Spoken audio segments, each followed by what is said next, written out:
আমি খেয়াল করে দেখলাম, যদি এদেশের মানুষ আপনি বাছাই করতে যান, পশম তুলতে তুলতে আপনার মাথার পশম শেষ হয়ে যাবে, কিন্তু দুর্নীতিবাজ দেশ থেকে শেষ হবে না।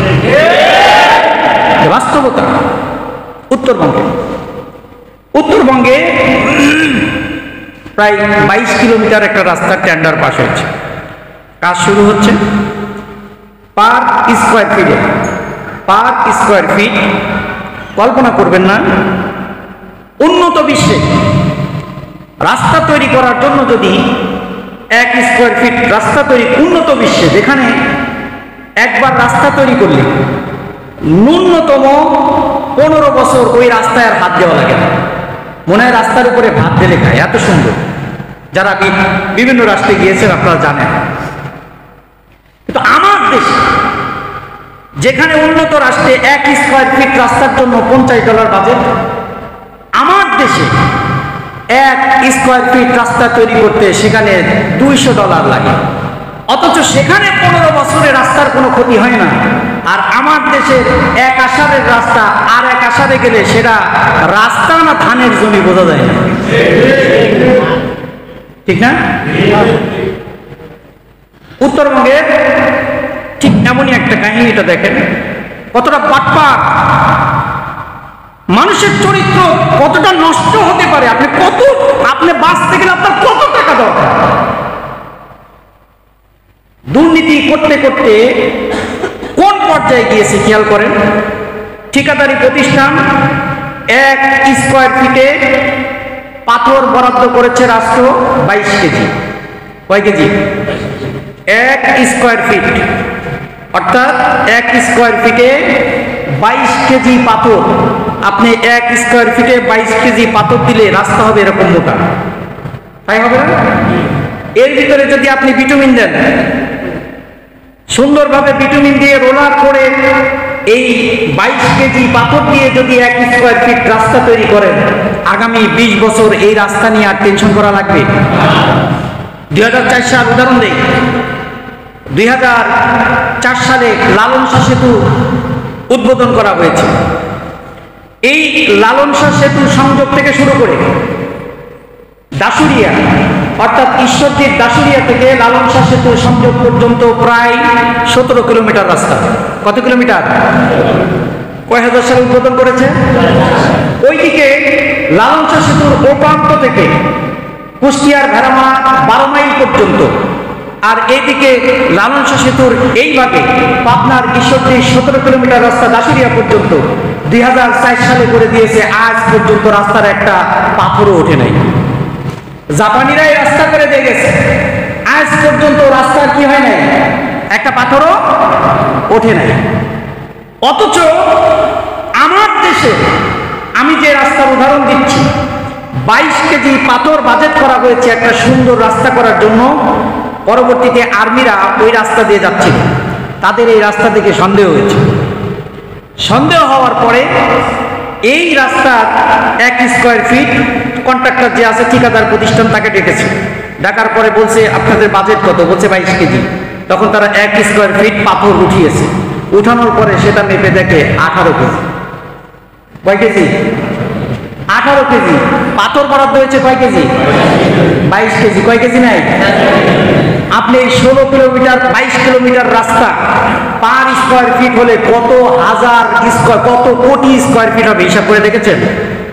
1 কেজি পাথরের দাম যদি 10 টাকা হয় বা 5 টাকা 7 টাকা হয়, তাহলে এই 1 কোটি স্কোয়ার ফিট কত টাকা শুধু পাথরের কাছ থেকে মারবে। এখানে বিটুমিন আছে, আরো কত কিছু আছে, আছে না? তাহলে এই সন্ত্রাস, এই দুর্নীতিবাজ, এগুলো আমাদের রক্তের সাথে কি হয়ে গেছে? মিশে গেছে। এখান থেকে মুক্তি পাওয়া খুবই কঠিন।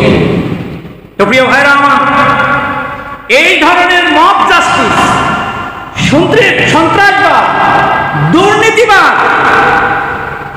চাঁদাবাজ, লুটতরাজ, ধর্ষণকারী, ছিনতাইকারী যদি এদেশ থেকে উৎখাত করতে হয়, তাহলে এদেশের প্রথম যেই দাবিটা, সেটা হচ্ছে সৎ নেতৃত্ব তৈরি করতে হবে।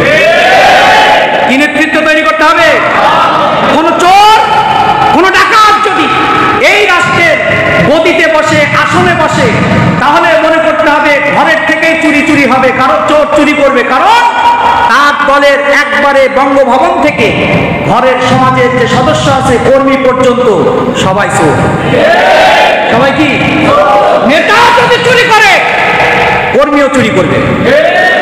নেতা টাকা পায় কোথায়? আপনি মনে করেছেন কর্মী চুরি করে একাই ভোগ করে? কর্মী চাঁদাবাজি করে একাই ভোগ করে? না। কর্মী দুর্নীতিবাজ করে একাই ভোগ করে? একা ভোগ করলে সোহাগের মতো পরিণতি হবে। একা ভোগ করলে কার মতো পরিণতি হবে? তুমি একা খাবা তা হবে না, পাথর দিয়ে আগে চেঁচা খাও। তুমি একা খাবা সেটা হতে দেওয়া হবে না, কারণ একা খেতে গেলে গলায় কাটা বেঁধে যাবে।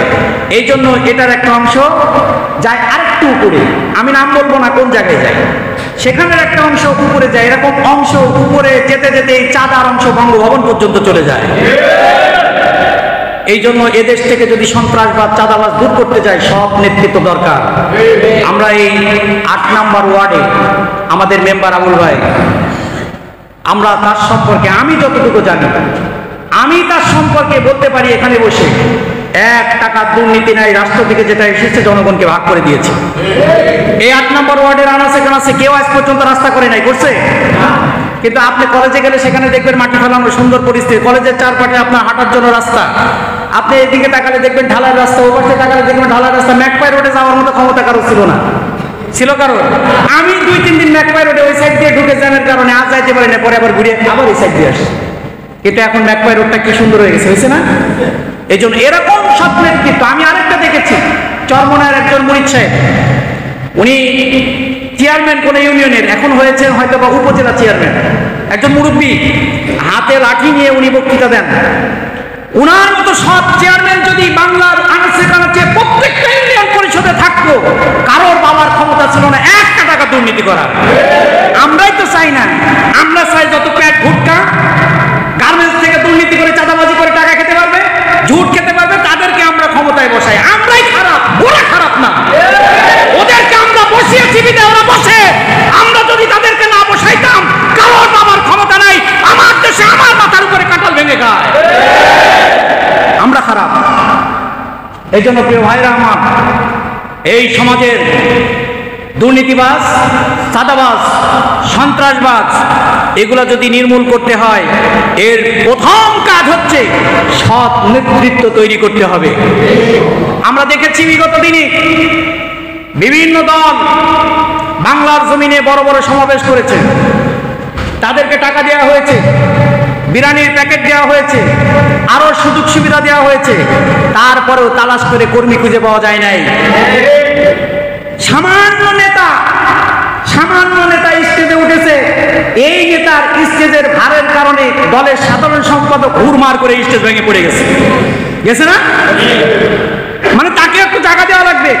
কিন্তু বিগত দিনে আমরা দেখেছি এদেশের যারা সৎ নেতৃত্ব তৈরি করে, তারা বিভিন্ন জেলার বড় বড় নেতৃস্থানীয় ব্যক্তি সেই ময়দানে নিজের টাকা দিয়ে কর্মী পর্যন্ত বাড়িতে নিজের বইয়ের বানানো রুটি ব্যাগে করে নিয়ে, নেতার রুটি ব্যাগে করে নিয়ে ময়দানে এসে মাথার নিচে ইট দিয়ে সারা রাত ঘুমিয়ে সমাবেশের জন্য প্রস্তুতি গ্রহণ করেছে।